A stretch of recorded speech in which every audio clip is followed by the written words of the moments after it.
Bonjour les amis, on se retrouve pour notre petite capsule hebdomadaire. Cette fois-ci, nous allons examiner les énergies qui se présentent à nous pour la semaine du lundi 6 avril 2026. C'est le lundi de Pâques, donc d'ores et déjà, je vous souhaite d'excellentes fêtes de Pâques. Vous les aurez peut-être déjà terminées quand vous écouterez la vidéo. Donc, comme d'habitude, c'est du général intemporel. Ne prenez que les messages qui résonnent pour vous. Ne cherchez pas à faire à ce que la lecture corresponde tout à fait à votre situation, parce que si ce n'est pas le cas, c'est qu'il n'y a pas de message. Ne forcez pas la lecture, en fait. Voilà, j'espère que vous allez bien. On va commencer tout de suite avec l'oracle de la triade pour avoir un petit message sur le plan spirituel. J'ai une carte qui a sauté. J'ai l'amour en dos de deck, donc, et j'ai la paix et la carte de la racine. Vous êtes en paix avec votre arbre karmique, hein, avec votre famille karmique. Vous êtes en paix et qui plus est, il y a de l'amour dans cet arbre karmique, même s'il y a pu y avoir de la rivalité, notamment au niveau d'un masculin. Donc on nous parle quand même d'une relation où il y a eu une triangulaire et ça va être... en fait, la situation est mise en lumière, d'accord. On voit que ça n'a pas été facile pour ce masculin, mais il est en train de reconnaître où son intérêt, où l'amour véritable est. C'est une personne qui fait partie donc de votre arbre karmique, donc c'est forcément quelqu'un que vous avez déjà connu dans d'autres vies et qui se représente à vous, très probablement un lien d'âme sœur. Je rappelle que les âmes sœurs, ce ne sont pas que des partenaires, hein. Pour le général, je vous propose des couplets avec le Béline de Gabriel Sanchez et le Rider-Waite. Et on va s'enquérir tout de suite des dos de deck. Rider-Waite, vous avez le page de bâton. Donc on est au bord d'un nouveau projet sur le plan professionnel. Vous avez un certain nombre d'options qui s'offrent à vous. Je pense qu'effectivement, vous avez atteint une période de votre vie où vous êtes plutôt dans l'abondance et dans l'aisance et vous voulez juste améliorer le quotidien. Donc vous êtes prêt ou prête à vous lancer dans un nouveau projet. On a encore un peu d'hésitation parce que la nouveauté, ça fait toujours un petit peu hésiter. Le top deck du Béline nous parle de grande sagesse, vous avez beaucoup de connaissances, vous êtes guidé aussi avec la petite couronne. On a la pleine lune, c'est intéressant parce que à l'heure où je tourne cette petite vidéo, on est le jeudi 2 avril, on a une pleine lune rose qui est extrêmement rare, ça se représente tous les 20 ans. Donc c'est une pleine lune qui est quand même très puissante au niveau de l'intuition. Donc vous avez des intuitions qui vous guident vers la sagesse. On a l'union, encore une fois. Donc on rejoint un petit peu les cartes qui ont sauté à la triade. On a une histoire d'amour qui est en filigrane avec des nouvelles et la possibilité de faire naître quelque chose. On a une personne qui a été coincée dans une situation. Vous voyez si c'est vous ou l'autre personne en face. Si vous êtes célibataire, voilà, c'est des énergies qui ont été bloquées. Premier couplet, on nous parle de renommée et du 3 de bâton. Votre réputation n'est plus à faire. Vous êtes peut-être chassé, poursuivi par des chasseurs de tête pour vos compétences. Vous risquez de recevoir un coup de fil et c'est quelque chose que vous attendiez d'une certaine façon avec le 3 de bâton. Vous attendez un changement, vous attendez quand même une reconnaissance. Avec la renommée, on vous dit que la chance est de votre côté cette semaine. Vous pourriez bien avoir un coup de fil où on vous complimente par rapport à vos compétences, à vos qualités personnelles. Deuxième couplet, nous avons le hasard, il n'y en a pas, et le page de pentacle. Donc on est aussi dans cette énergie de nouveauté par rapport à l'envie qu'on a d'un projet qui sera rémunérateur, hein. Ici on nous parle quand même d'argent, de profession. Vous êtes soutenu par le hasard et par la justice divine. On a en plus le chiffre 44 qui nous renvoie à l'énergie 4 plus 4, 8 de la justice dans le tarot. Justice divine est faite et vous êtes vraiment dans les prémices d'un nouveau projet, hein. C'est ce qu'on voyait déjà tout à l'heure. Le dernier couplet nous parle d'inconstance et de 7 de bâton.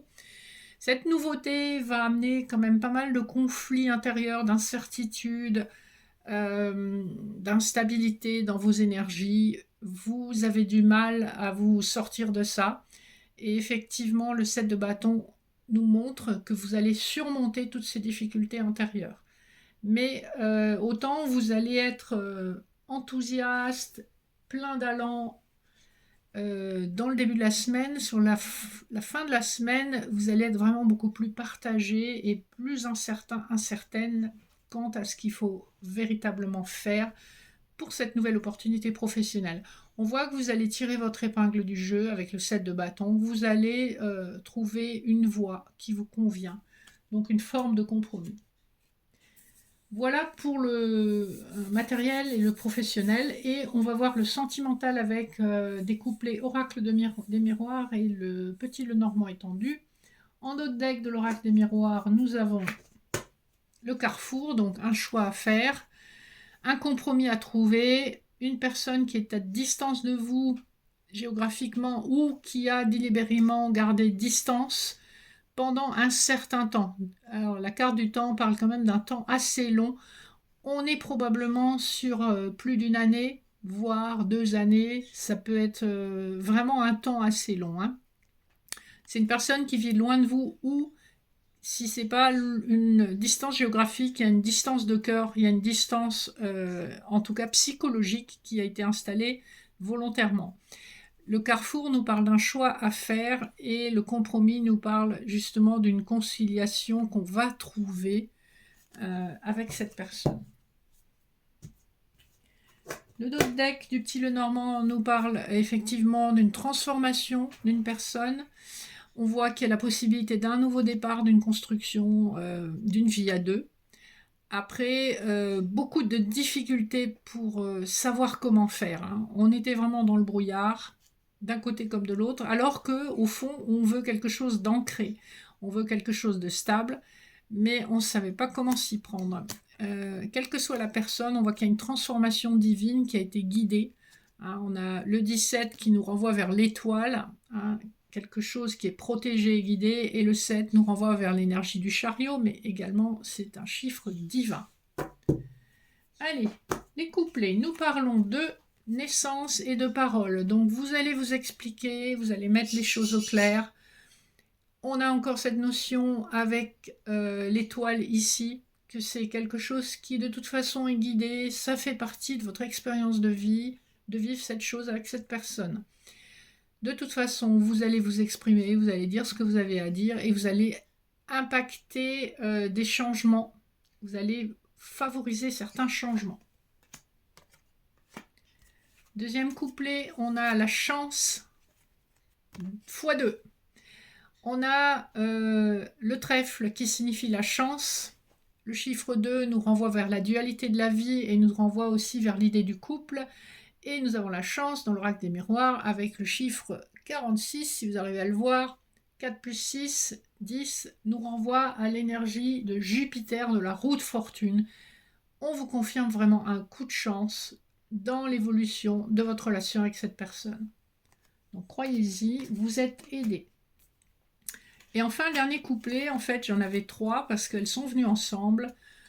On a le fouet, l'argent et la victoire. Le fouet vous renvoie avec le chiffre 11, on est vraiment dans une relation karmique. C'est quelqu'un qui fait partie de votre chemin de vie. C'est quelqu'un qui vous plaît énormément physiquement, qui vous attire, et c'est probablement aussi une personne que vous avez connue dans le passé, que ce soit de façon intime ou de façon amicale. Mais avec le fouet, on est plutôt sur de l'intime, on est plutôt sur de la relation amoureuse. C'est quelqu'un qui arrive à se sortir de ses problématiques d'argent, hein, avec argent et victoire, et ça va lui permettre justement d'initier quelque chose de concret dans votre relation, hein, le fait d'avoir une certaine abondance financière. Vous avez les roses aussi là sur le côté qui parlent quand même de réalisation amoureuse. Donc soyez sans crainte, les choses vont rentrer dans l'ordre et il y a une véritable impulsion dynamique, il y a une accélération qui se produit. Alors, pour conclure, vous avez le choix entre 3 cartes pour les messages annexes de l'oracle de l'énergie, labradorite, cristal, lotus de cristal ou sélénite. La carte 1 parle d'envie, vous avez envie de vous positionner ou alors vous avez envie de choses que vous n'avez pas atteintes à ce jour. Avec le chiffre 20, on nous parle quand même d'une opportunité à saisir. Faites confiance à la vie. Une opportunité se dessine pour vous. Le choix numéro 2 vous parle effectivement d'un homme qui a mis longtemps à se décider avant de vous ouvrir son cœur, mais il est sincère, il est romantique et il est prêt à vous le prouver. Et enfin, le choix numéro 3 nous parle d'une femme qui tient son cœur à disposition. Avec le chiffre 44, justice divine, justice humaine, elle va faire le bon choix. Elle va avoir un choix raisonné, pesé. Et c'est un choix qui sera bénéfique pour elle. Voilà les amis, j'espère que ces petits messages vous auront parlé. On se retrouve dans une semaine pour la suite de ces aventures. J'espère que vous aurez passé d'excellentes fêtes de Pâques. Et n'hésitez pas à me contacter si vous voulez des informations sur mes prestations. Vous avez toutes les infos en dessous de la vidéo. Et en attendant, écoutez, je vous souhaite bon vent pour cette semaine et je vous fais de gros bisous. À bientôt.